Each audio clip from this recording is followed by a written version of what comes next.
From the moment she could remember, the girl carried her heart like an open vessel, unguarded and unashamed.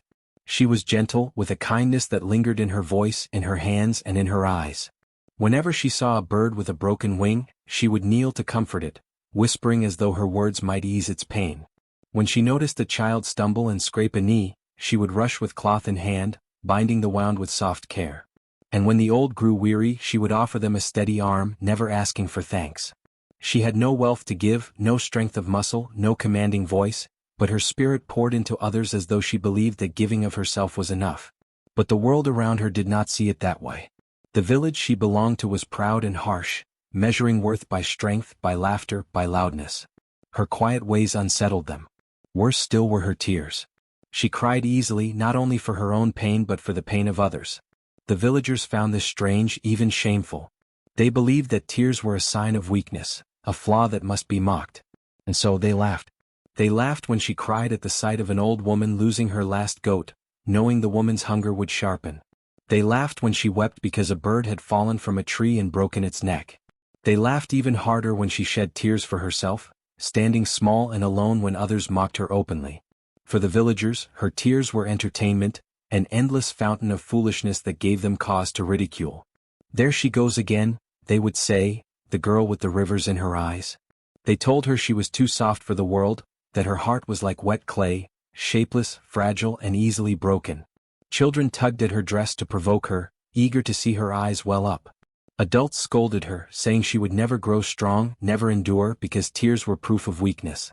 Even elders, who might have been expected to show compassion, shook their heads and muttered that her weeping was a curse upon her. The girl heard their words but could not change herself. When sorrow touched her heart, the tears came. She could not stop them, and though she tried to hide them at times, covering her face or turning her back, the villagers always noticed. Her tears shimmered, catching the light in a way that seemed to betray her. And so, laughter followed wherever she went. They called her the crying one, the weak one, the girl of endless rivers. Their cruelty pressed against her like heavy stones, but she carried it in silence, never once fighting back. Still, she lived gently, refusing to let bitterness claim her. In the mornings, she fetched water and tended to the small patch of earth she cared for. She grew flowers that no one else bothered to plant, colors spilling across the soil as though they bloomed only for her. When she touched them, she felt less alone. At night, when the moon washed the world in silver, she sometimes sat by herself and let her tears fall into the earth, whispering prayers to no one in particular. She prayed for peace, for kindness, for a world where hearts might soften as easily as hers. She prayed, too, for strength, though she did not know what form such strength might take for someone like her. Her stepmother, her relatives, and many villagers often used her tears as excuses for punishment. "You shame us with your weakness," her stepmother would hiss, ordering her to kneel on rough ground until her knees bled. "Stop your crying," villagers mocked, pushing her aside in the marketplace. "No one will ever love you, no one will ever respect you. Who wants a girl whose eyes are always wet?" The laughter stung more than the punishments. It was not merely cruelty, it was a refusal to see her heart for what it was, a heart that cared too much, too deeply. Yet beneath all the pain, something stirred. Though she did not know it, her tears were not ordinary. Each one carried with it a shimmer, a weight, something beyond mere water. The earth itself seemed to notice. The soil drank them as though hungry.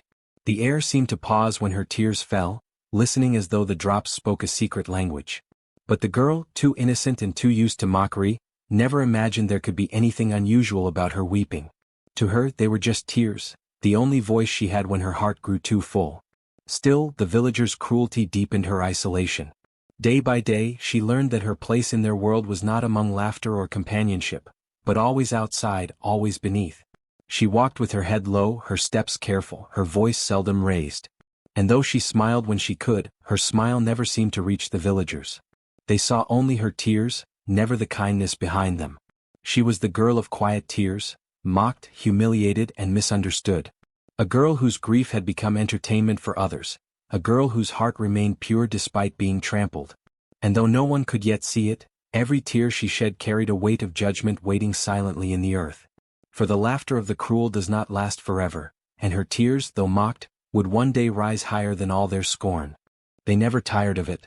The villagers, her relatives, even the children in the streets, all seemed to find a strange kind of joy in watching her cry. It became almost like a game for them, A cruel sport passed from day to day, season to season.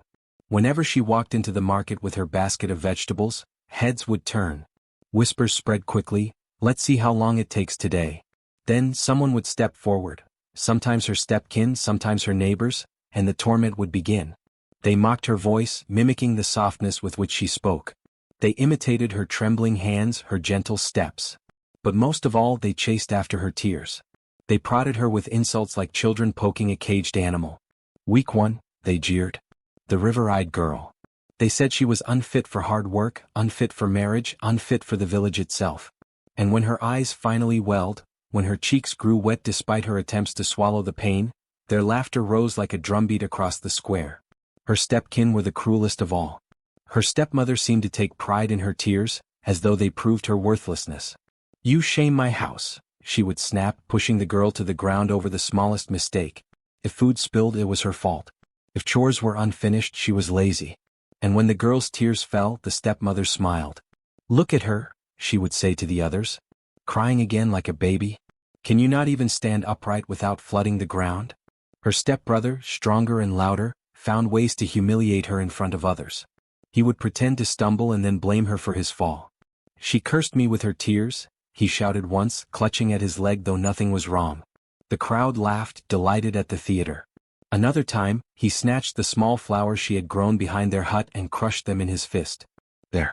Let's see if your tears can make them bloom again." The girl wept for her crushed blossoms, and the villagers clapped as though he had performed a grand trick. Her relatives, too, joined in, though they masked their cruelty with laughter. "It's only teasing," they said, "don't take it to heart." But their words stung like stones. During feasts they placed her at the edge of the gathering, pretending to forget she was there. Then, when she lowered her head in silence, they would nudge one another and whisper loudly, "Careful, don't upset her. She'll salt the food with her tears." Laughter followed and her cheeks burned with shame. Children copied the behavior of their elders. They surrounded her when she passed, pulling at her clothes, chanting songs that mocked her. "Cry, cry, river eyes," they sang, clapping their hands in rhythm. If she tried to push past them, they tugged harder, their shrill giggles cutting into her like knives. Sometimes they threw pebbles, small and sharp, not to injure but to provoke. And when her tears came, the children shrieked in triumph as though they had won a prize. For the villagers, her pain became entertainment, a way to break the monotony of daily life. When fields gave poor harvest, when disputes over land grew bitter, when fatigue from labor weighed heavy, they turned to her for relief. "Let's find the crying girl," they would say. "Her tears will lighten the mood." And so, her suffering became their amusement, her weeping their laughter. The girl never shouted back. She never raised her hand to strike them, never cursed them in return. She only bowed her head and endured. But each taunt left a mark. Each laugh hollowed her heart a little more. Her tears, once freely given from compassion, now became forced, dragged out by cruelty. They fell not only for sorrow but for humiliation, for the knowledge that she was seen not as a person, but as a spectacle. At night, when she lay alone, she would press her face into her hands to muffle the sound of her sobbing. She prayed that her tears would dry, that her heart would grow harder, that somehow she could stop giving them what they wanted. But her nature betrayed her. No matter how tightly she clenched her eyes, the tears came unbidden and unstoppable. Yet, unseen by the villagers, her tears carried weight. The earth beneath her seemed to drink them eagerly. Sometimes the soil darkened where her tears fell, and flowers sprouted more quickly in those places. Sometimes the air felt heavy after she wept, as though it too absorbed her sorrow. But the villagers were blind to it. To them she was only weak, only laughable, only a girl of endless tears. And so, their cruelty deepened. The mocking voices grew louder, more vicious, until it was no longer mere teasing but a daily ritual, a ritual built on her pain, a ritual that would one day unravel the village itself. That night carried a heaviness unlike any other. The girl had endured a day longer and crueler than most, the kind of day that left her chest tight and her throat raw from holding back sobs. The sun had set, and the village quieted into the rhythm of sleep. Fires dimmed, doors closed, laughter and chatter faded, but her heart still throbbed with the sharp edges of mockery. She could not rest within the walls of the house where her stepmother's sneers and her stepbrother's jeers echoed. Instead, her feet carried her toward the river, the one place where no one followed her, the one place where her tears could fall unseen. The night air wrapped itself around her, cool and damp. The moonlight rippled across the dark surface of the river, silver threads weaving through blackness. She sat at the bank, hugging her knees to her chest, her bare feet sinking into the cold mud. For a long moment she tried to stay still, to hold the tears back the way she always wished she could. But the memories of the day broke through her fragile resolve.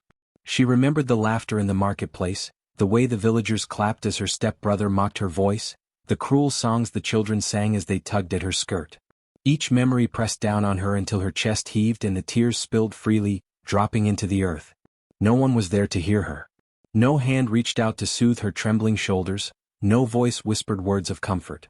The world around her was silent except for the soft croak of frogs and the distant rustle of leaves in the wind. Her cries filled the night, yet the village remained still, oblivious, uncaring. She was alone with her sorrow as always. She spoke softly into the darkness, though no one answered. "Why must I be like this? Why do they hate my tears?" Her voice cracked, swallowed quickly by sobs. She pressed her forehead against her knees, her shoulders shaking with every breath. Her tears fell faster, dripping into the river until the water seemed to shimmer with her grief. The moon's reflection blurred as if it too were weeping with her. Her sorrow felt endless, an ocean she could never escape. The more she cried, the more her body ached, yet the tears would not stop. It was as though they carried all the weight of years, all the unspoken wounds she had hidden inside. For once she did not try to silence herself. She let the sobs escape in full, ragged and raw, echoing across the banks until they seemed to belong to something larger than herself, a sorrow too vast for one girl to hold. She imagined what it might feel like to have someone sit beside her, someone who did not laugh, someone who did not see weakness in her tears. The thought made her heart ache even more. She had never known such kindness. She wondered if it was foolish to hope, foolish to believe anyone might one day see her tears not as weakness but as proof that she felt deeply, that she cared in ways others could not. The river gave her no answers, but as her tears fell into its dark waters, she noticed how they lingered on the surface for a heartbeat before vanishing into the current. It was as if the river was drinking her sorrow, carrying it away where no one else could. For the first time she wondered if the river understood her better than people ever had. The night stretched on and she remained there, trembling, weary and utterly alone. Her sorrow clung to her like a shadow that refused to lift. Yet in the silence, in the rhythm of her tears meeting the water, something stirred, faint, invisible but present. The world was listening even if no human heart was. She had wept so many times before that her tears felt like a second heartbeat, steady and endless. Every day brought new ridicule, every laugh behind her back a blade driven deeper into her chest. And yet she endured. She endured in silence, letting her tears fall when no one else could see, when the world was quiet and only the stars listened. But this night was different. This night, the sorrow had grown so heavy that her body trembled with each sob. The riverbank where she sat seemed to absorb her grief, the stones wet not only from the water's edge but from the flood of her own despair. Her tears slid down her face one after another, warm against her chilled skin, landing into the dark river with faint splashes that quickly vanished. Yet as countless drops fell, one among them clung stubbornly to her lashes before slipping free. It caught the faint silver glow of the moon, and for a moment it did not look like a tear at all, but like a small jewel, a fragment of light. When it touched the river, instead of disappearing, it spread in ripples that were strange, almost alive. The circle it made on the surface glowed faintly, as if the river itself had swallowed a piece of the moon. The girl blinked, rubbing her eyes in disbelief. She leaned closer, expecting the light to fade as quickly as it had come. But the glow only deepened, pulsing like a heartbeat across the water. The ripples widened, reaching farther than they should have, bending the reflections of the trees and stars into twisting shapes. A hush fell over the riverbank. Even the insects, usually buzzing ceaselessly, stilled in that moment. It was as though the entire night paused to witness the single tear that refused to vanish.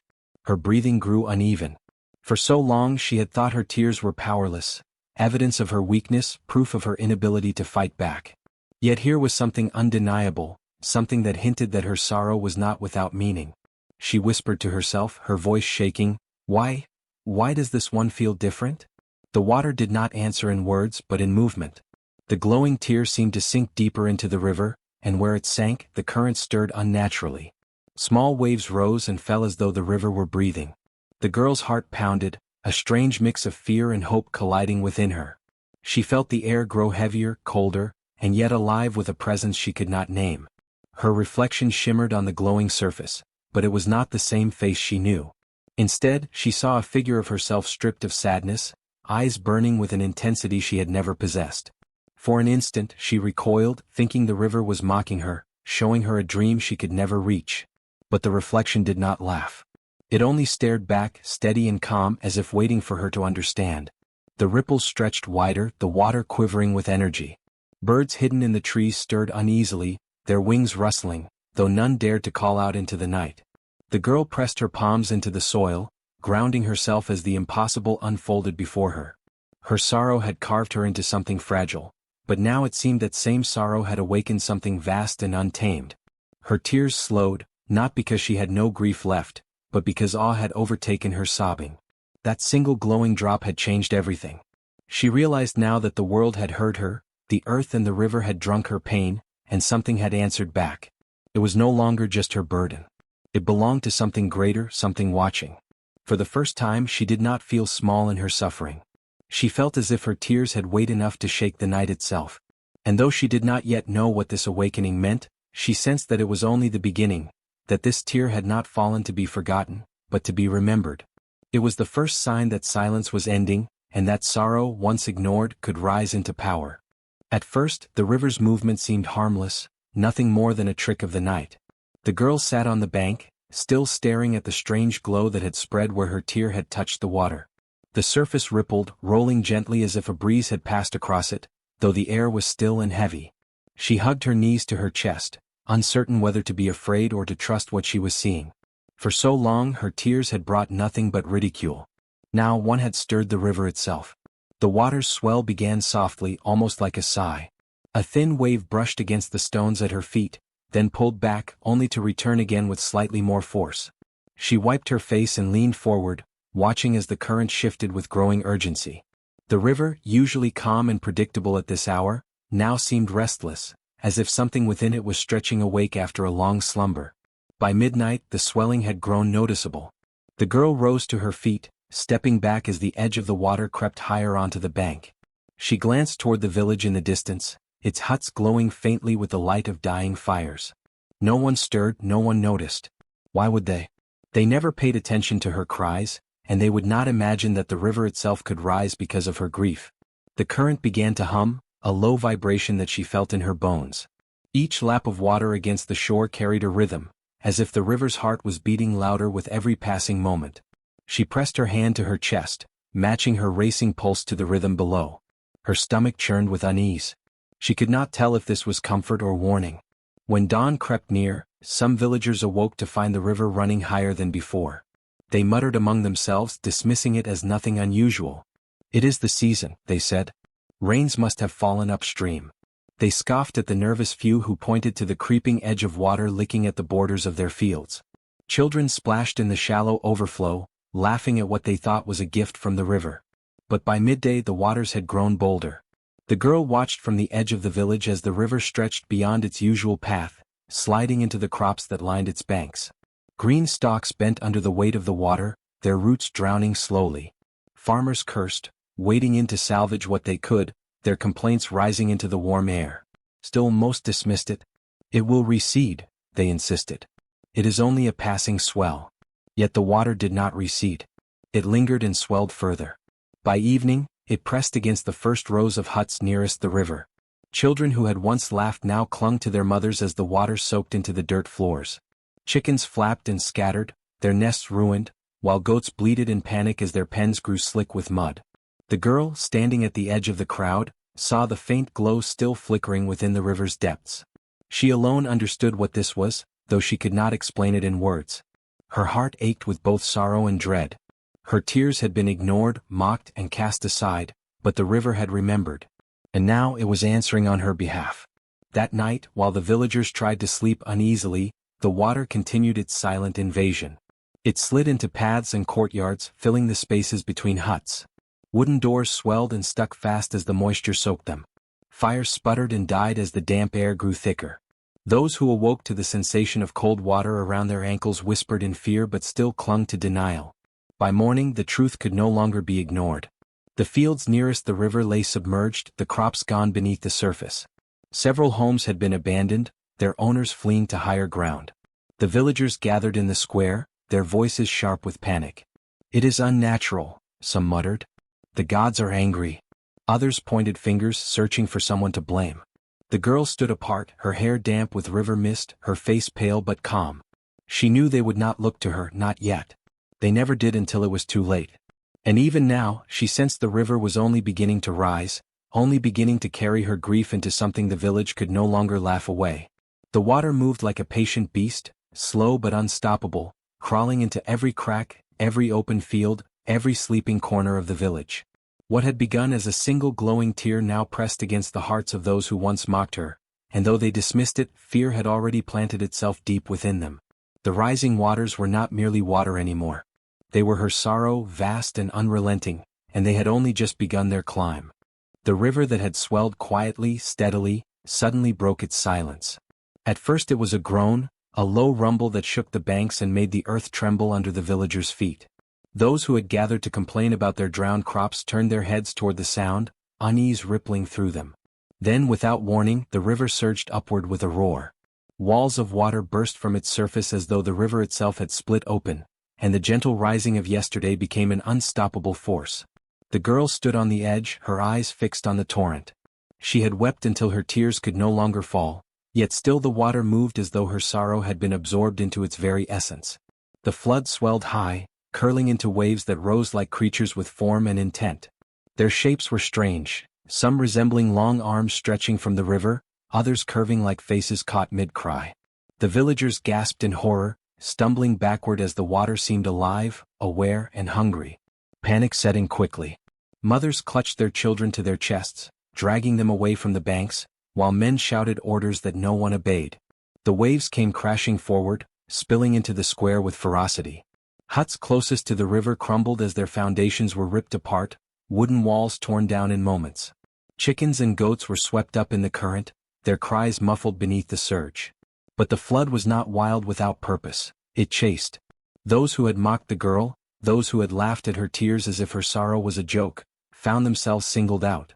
One man who had once imitated her weeping in front of a crowd, ran toward higher ground.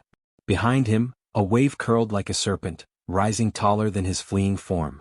It slammed into him with crushing force, dragging him back into the river's depths. His screams were short-lived, replaced by the endless roar of water. Another, a woman who had always taken delight in pushing the girl to tears, staggered through the muddy square, calling for help. But the water moved faster than her feet could carry her. A wave leapt forward, snatching her with icy arms and pulling her beneath before anyone could reach her. Her cries echoed, but only for a breath, then silence. The villagers who had once gathered to jeer at the girl's sorrow now screamed in terror, scattering in every direction.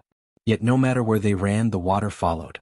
It poured into alleyways, surged around corners, and split into streams that hunted like wolves scenting prey. People clambered onto rooftops, thinking themselves safe, only to see waves rising higher, licking at their feet with relentless patience. The girl did not move. She stood still on the higher ground, her dress soaked and clinging to her form, her eyes glowing faintly in the dim light of the storming sky. She did not command the waters with voice or gesture, but still they obeyed her grief. Each wave struck like the beating of her heart, each surge roaring with the echo of her tears. As the night deepened, the flood took on a terrifying rhythm.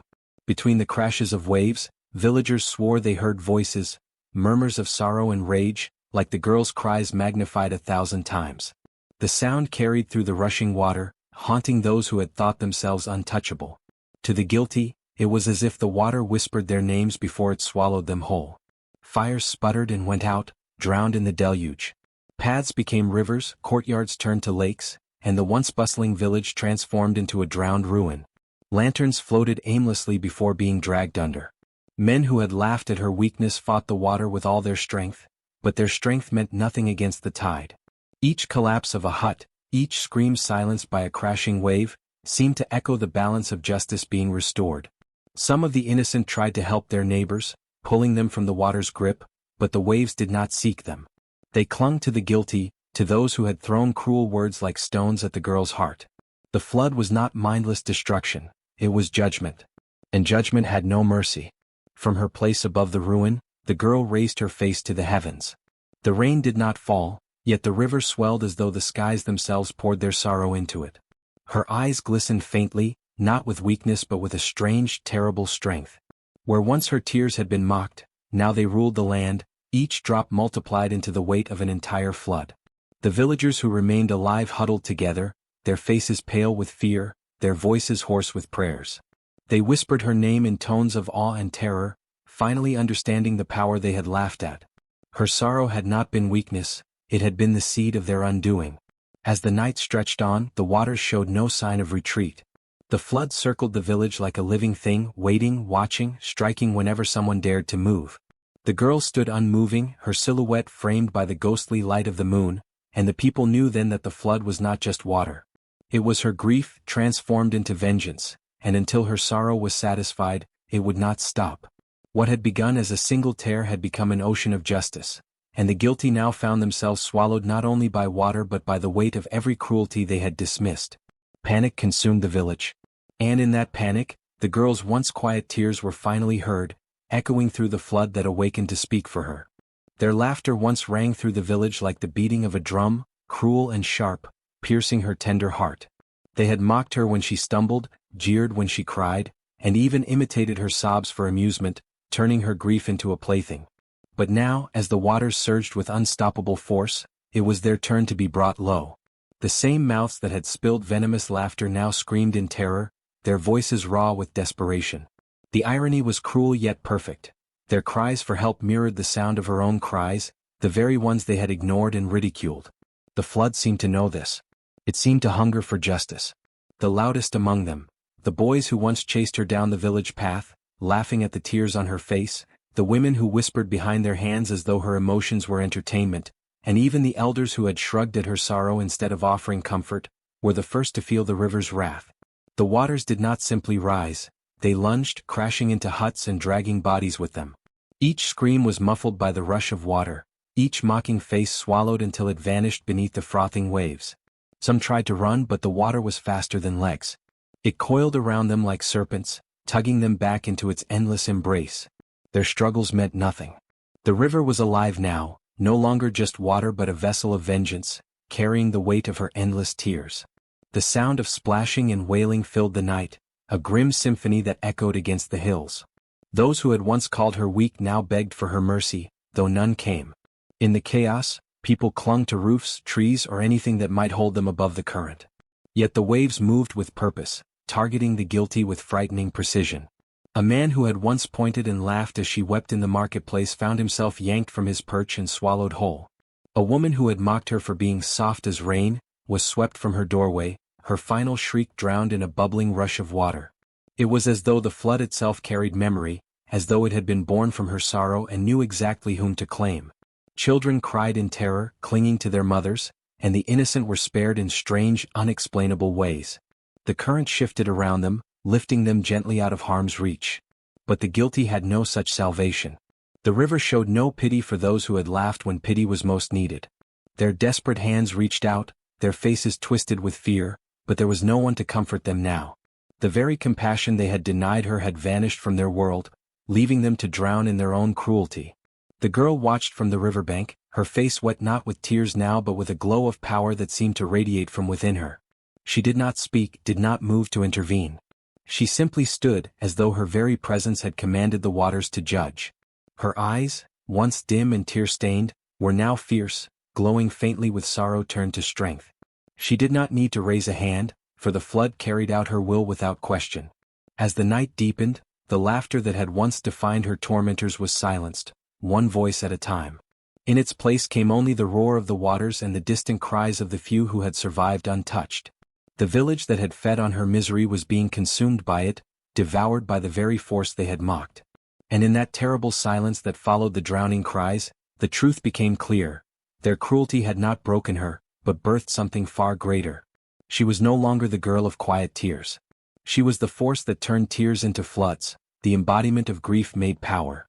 The cruel had laughed and now they were gone, their echoes drowned beneath the weight of her sorrow. He stood in the heart of the raging waters, untouched by the chaos that swallowed everything around her. The current roared with the weight of her sorrow, yet where her feet touched the earth, the water parted and circled as if bowing before its maker. Her clothes clung to her skin, her hair whipped across her face in the storm's fury, but she did not falter. For the first time in her life she felt no trembling weakness in her chest, no sting of humiliation at being mocked, no pain at being called fragile. Instead, she stood as though the river itself had crowned her, its restless waves rising not against her but for her. Her eyes glowed faintly, a light that seemed to burn with the sorrow of countless nights spent weeping. Yet within that glow was something deeper, something stronger, an ancient force awakened by suffering too long ignored. The girl who had once been a symbol of fragility was gone. What remained was a being carved from grief and resilience, a force that had taken the language of pain and rewritten it into judgment. Those who dared look upon her felt their hearts shake, for in her gaze they saw the weight of every wrong they had committed, every cruelty they had once dismissed as laughter. The waters surged higher, swallowing homes, carrying screams into the night, but she remained unmoved. Her stillness in the storm was terrifying, more powerful than the flood itself. To see her stand there, small and human yet greater than the raging river, was to witness the impossible. A girl who had been mocked for her tears now wielded them as weapons. She was no longer a victim of ridicule but the very hand of retribution. Those who survived clung to fragments of wood, to trees that bent beneath the current, to the fragile hope that perhaps the waters would show mercy. But when their eyes met hers, mercy fled from their hearts. They saw in her face no trace of the gentle, quiet girl they had once mocked. They saw only sorrow sharpened into power, grief hardened into fire. Even without a word, she declared judgment. Her silence was louder than any scream, heavier than the flood itself. The river responded to her presence as though she were its soul. The waves twisted, rose, and fell in rhythm with her steady breathing. With every glance she cast, the current shifted, singling out those who had caused her pain, sparing those untouched by cruelty. She did not command with voice or gesture, yet the waters obeyed because they were born of her tears, and her tears belonged to no one else. She had become something more than human, a vessel of sorrow and justice fused into one. The villagers who once mocked her now whispered her name in fear, though many did not live long enough to finish the words. The laughter that once followed her everywhere was gone, replaced by silence broken only by the crash of water and the gasps of the drowning. The girl, no, the force she had become, watched it all with eyes that glowed like lanterns in the storm. She did not smile, nor did she frown. Her face bore the calm of inevitability, as though everything unfolding had always been meant to be.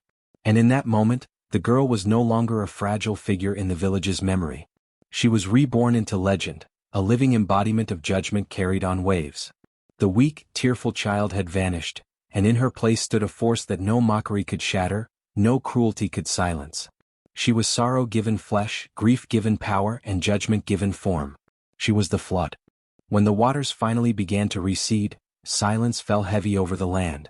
The roar of the flood was gone, replaced by the slow trickle of retreating streams and the unsettling creak of broken timber. What had once been a bustling village, alive with chatter, gossip, and laughter, was now nothing but a grave of mud, shattered walls, and splintered roofs half buried in the earth. The fields where children once played were gone, erased beneath layers of silt and ruin. The hearths where families once gathered were drowned, leaving behind nothing but charred ashes washed pale by water. The village that had mocked her tears had drowned in them, and now it stood empty, hollow, like a corpse that no longer remembered life. The few who had survived stumbled weakly through the wreckage, their eyes wide with disbelief. They did not speak, for every sound felt wrong in the hush that followed destruction. Their homes were gone, their kin were gone, and the memory of what had happened clung to their minds like a shadow that would never lift. They saw her face, those glowing eyes that were not of this world, every time they closed their own. They remembered the flood rising as if alive, hunting those who had laughed the loudest. They remembered the silence in her stance, the way her tears had become judgment. None dared to call her name, none dared to curse her. Fear alone held their tongues. Corpses drifted in shallow pools, caught in the branches of broken trees. Some bodies were twisted in postures of panic, their mouths still open in the shape of screams no one had answered. Others lay with eyes glazed, hands reaching toward the sky as though begging mercy that never came. Survivors could not look too long, their hearts broke with guilt as much as with grief. They remembered every cruel word, every cruel laugh, and now the weight of it pressed so heavily that they could not breathe without feeling as though the waters still clung to their throats. The village paths were gone, carved into streams that wound through the wreckage. The once proud meeting ground in the center was buried in mud. The sacred tree where the elders had held gatherings, leaned on its side, its roots ripped from the earth. Even the river that had fed the land no longer looked the same. It had widened, swollen into something unnatural, as though it had taken a piece of her sorrow into itself and would forever carry it. To the survivors, nothing looked familiar anymore. Their home had died with the flood, and though they stood among the ruins, they knew they were strangers now in a place that would never welcome them again. At nightfall, the silence grew unbearable. The survivors huddled together, unable to sleep. The air seemed to carry echoes of her crying, though they knew it was only memory gnawing at them. When the wind rustled through the broken wood, they flinched, thinking it was the sound of rushing water returning. Some covered their faces with trembling hands, trying not to see the visions of her standing amidst the waves. Others whispered to themselves in prayers, begging for forgiveness they knew might never come. The girl was gone, but her presence lingered heavier than if she had still been there. Parents who had once encouraged their children to laugh at her tears now clutched the few little ones who remained, their hearts pierced by regret. They remembered how they had pointed at her sorrow and mocked her fragility, not knowing that her pain was a weight too sacred to bear lightly. Now they feared their children would grow to inherit the curse of guilt, and they whispered warnings into their ears. Never mock the tears of the innocent, for tears may become floods. The emptiness of the village was more than the absence of houses and fields. It was an emptiness of spirit. No song rose from its ruins, no laughter echoed through its wreckage. The fire that once burned in its people had drowned with the flood. Only fear remained, an unshakable reminder that cruelty had birthed its own destruction. They did not rebuild the village. They could not. The land itself felt cursed, heavy with the memory of sorrow turned into judgment. Those who survived left in silence, carrying the story with them but leaving the ruins untouched. By the time the sun rose again, mist settled over the broken land. The village was still, lifeless, as though it had never existed at all. Only the broken walls, the drowned earth, and the silence bore witness to what had happened. And though the girl was gone, her tears lived on in memory, carved deeper than any scar. The empty village became a monument to cruelty repaid, a hollow reminder that the suffering of the innocent can rise like a flood, sweeping everything away.